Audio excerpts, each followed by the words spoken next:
Selamat datang di Jalan Cerita Serem, tempat kamu menemukan kisah-kisah horor ringan, namun tetap bikin merinding. Di sini, kami akan membawa kamu ke dunia lain yang tak kasat mata, melalui cerita-cerita nyata, urban legend, dan pengalaman pribadi yang tak pernah bisa dijelaskan secara logis. Judul cerita kali ini, Chat Misterius dari Akun Yang Sudah Meninggal.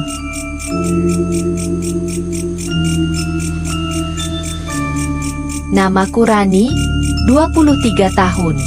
Sudah seminggu sejak sahabatku, Dita, meninggal dalam kecelakaan motor. Tapi rasanya, aku masih belum bisa percaya. Dita adalah tipe orang yang selalu ceria, aktif di media sosial, dan selalu ada setiap aku butuh. Saat kabar itu datang, aku merasa seperti kehilangan separuh diriku. Kami sudah berteman sejak bangku SMA. Dita adalah orang yang pertama kali mengajakku duduk semeja waktu MOS, yang pertama kali datang saat ulang tahunku, yang tahu siapa mantanku yang aku sembunyikan dari semua orang. Dia tahu segalanya tentangku, bahkan sampai hal-hal remeh kayak cara aku nggak bisa tidur kalau belum pakai lotion. Kami sering pergi bareng, nonton film horor, makan es krim jam 10 malam, atau sekadar nongkrong di depan minimarket sambil curhat. Kami pernah saling kirim voice note iseng tengah malam cuma buat ngetawain hal-hal receh. Hubungan kami bukan cuma sahabat, sudah seperti saudara. Tapi beberapa minggu sebelum Dita meninggal, dia mulai berubah. Dia sering tampak melamun, gampang kaget, dan beberapa kali mengaku susah tidur. Kayak ada yang ngeliatin aku dari pojok kamar, katanya sambil bercanda. Tapi matanya nggak ikut tertawa. Suatu malam dia kirim voice note. Suaranya lirih. "Ran, kamu pernah ngerasa kayak kamu udah nggak sendiri, padahal kamu sendirian?" Aku tertawa dan bilang, "Kamu kebanyakan nonton horor kayaknya." Dia juga pernah bilang, "Kalau aku mati duluan, kamu yang harus jaga rahasia kita ya. Janji ya." Waktu itu aku cuma menganggapnya bercanda. Tapi ternyata semua itu seperti firasat. 3 hari setelah pemakaman, aku mulai sedikit tenang. Aku tidur lebih cepat malam itu. Tapi jam 2 pagi, HP-ku berbunyi. Ting! Notifikasi WhatsApp. Namanya membuatku langsung duduk. Dita. Kupikir ini mimpi. Tapi tidak. Nomor itu, fotonya, semuanya masih sama. Aku buka pesannya. "Ran, kamu tidur?" Tangan dan kakiku gemetar. Aku langsung ketik balasan. "Siapa ini? Ini bukan Dita kan?" Tidak ada balasan. 5 menit. 10 menit. "Lah, kamu janji nggak akan ninggalin aku. Tapi kamu pergi dari makamku cepat banget kemarin." Dada aku langsung sesak. Siapapun ini, dia tahu sesuatu yang hanya aku dan Dita tahu. Hari itu memang aku pamit lebih dulu karena hujan deras. Aku tidak cerita ke siapa-siapa. Aku mencoba berpikir logis. Mungkin ada yang jahil. Tapi akun itu tidak pernah online lagi setelah Dita meninggal. Dan isi chatnya tidak ada yang berubah. Sejak hari itu, aku mulai merasa diawasi. Setiap malam, seperti ada suara langkah di luar kosku. Lalu suara ketukan pelan di jendela. Aku tinggal di lantai 2. Tidak ada pohon, tidak ada balkon. Tapi suara itu nyata. Bayangan samar kadang terlihat melintas dari balik tirai.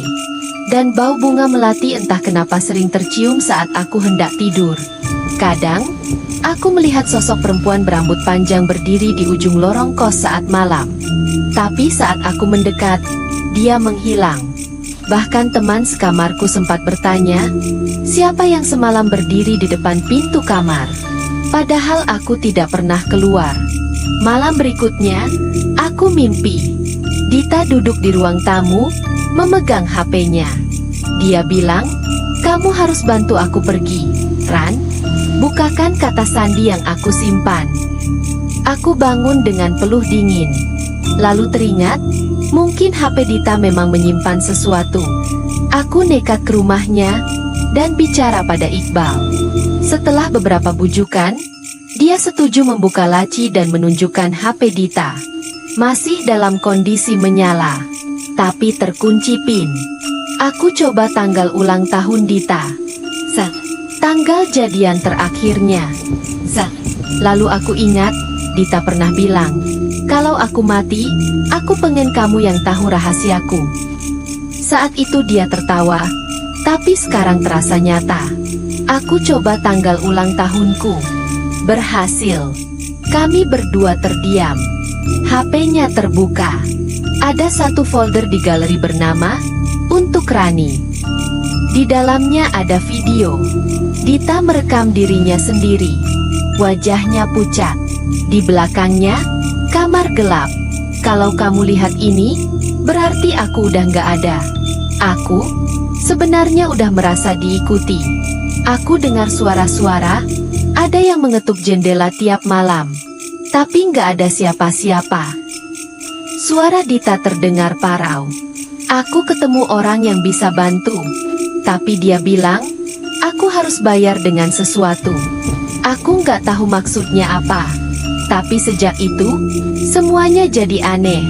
Kalau aku kenapa-kenapa, tolong hapus semua chatku. Jangan dibaca. Jangan pernah dibalas. Aku dan Iqbal saling pandang. Aku kembali buka WhatsAppku. Pesan dari Dita kembali muncul. Ran, kamu lihat videonya ya? Tubuhku seperti lumpuh. Aku tidak membalas. Tolong hapus aku. Aku langsung buka profilnya dan menekan hapus chat. Tapi tidak bisa. WhatsApp R. Aku coba lagi. Masih gagal. HP-ku malah mati sendiri. Besoknya aku datang ke tempat Dita kecelakaan.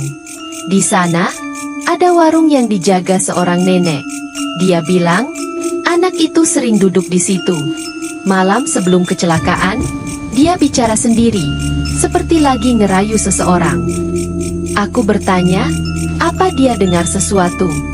Dia bilang begini, aku terima, asal aku nggak sendirian di akhir nanti. Pulang dari sana, aku merasa ada sesuatu yang ikut denganku. Di kamar, suhu mendadak dingin. Cermin kamar berembun, dan ada tulisan samar, aku tunggu kamu. Aku coba baca Al-Fatihah, tapi tiba-tiba lampu kamarku padam. HP-ku menyala sendiri. Di layar, muncul wajah Dita. Tidak bergerak, hanya menatap. Lalu layar gelap. Malam harinya, aku beranikan diri buka kembali HP-ku. Chat terakhir dari Dita muncul. Aku udah nggak sendiri sekarang.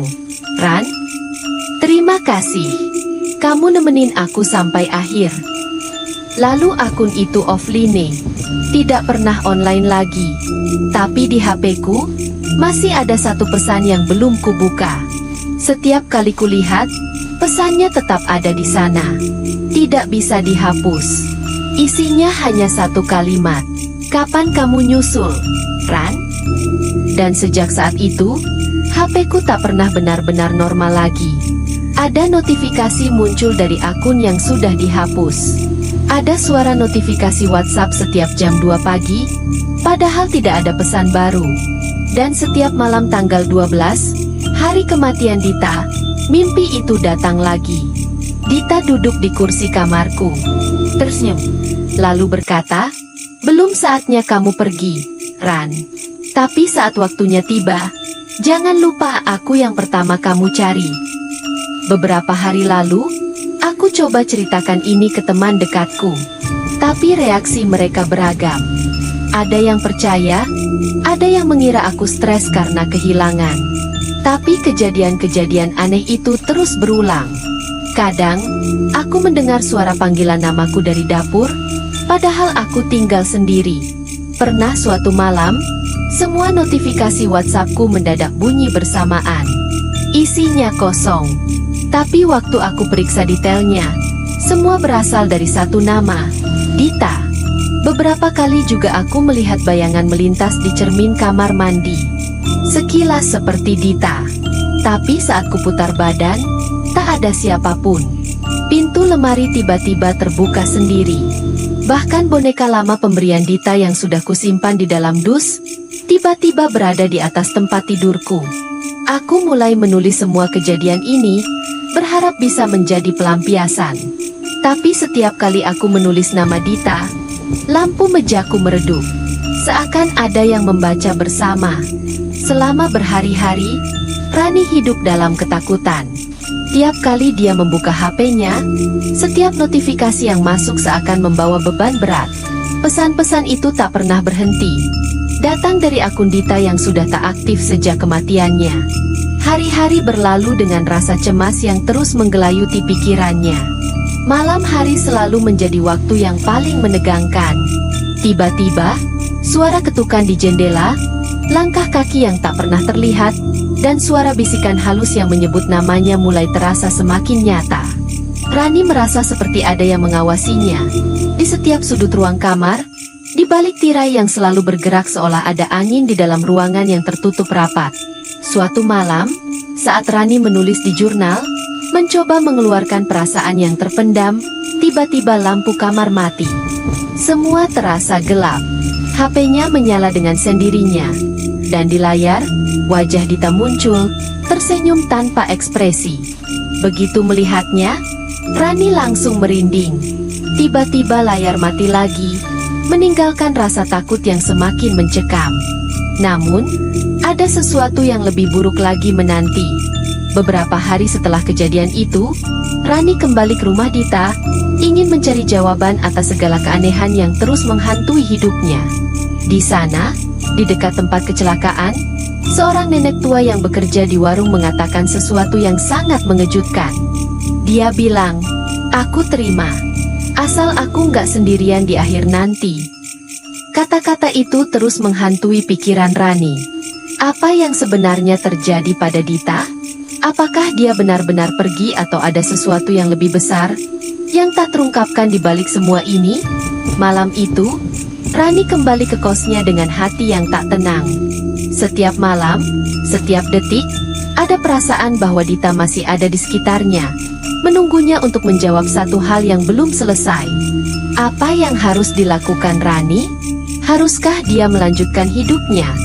Atau berusaha mengungkap lebih banyak rahasia yang disembunyikan oleh sahabatnya yang telah pergi? Akankah Dita benar-benar pergi atau akan ada sesuatu yang mengikat mereka selamanya? Kisah ini belum selesai. Setiap hari, Rani merasa semakin terjebak di antara dua dunia. Dan mungkin, tak hanya dia yang menunggu jawaban, tetapi juga Dita, yang tak akan pernah berhenti memanggilnya. Jalan cerita serem mengajak kamu untuk berpikir lebih dalam. Apa yang sebenarnya terjadi ketika kita kehilangan seseorang yang kita cintai? Apakah mereka benar-benar pergi? Atau ada sesuatu yang lebih besar dari kematian yang mengikat mereka dengan kita? Jangan pernah menganggap remeh pesan dari orang yang sudah tiada. Karena kadang, mereka masih menunggu, dan tidak semua kisah bisa berakhir dengan kematian. Kadang, mereka kembali dalam bentuk yang tak bisa kita lihat. Cerita ini bukan sekadar tentang chat misterius. Ini adalah pengingat bahwa kadang yang belum selesai di dunia nyata, bisa kembali melalui cara yang tak terduga. Jangan anggap remeh pesan yang datang dari masa lalu. Siapa tahu, ada yang masih menunggu sebuah jawaban. Terima kasih sudah menyimak cerita malam ini di Jalan Cerita Serem. Jangan lupa, kalau ada pesan masuk dari seseorang yang seharusnya sudah pergi, pikir dua kali sebelum membalas. Sampai jumpa di cerita berikutnya.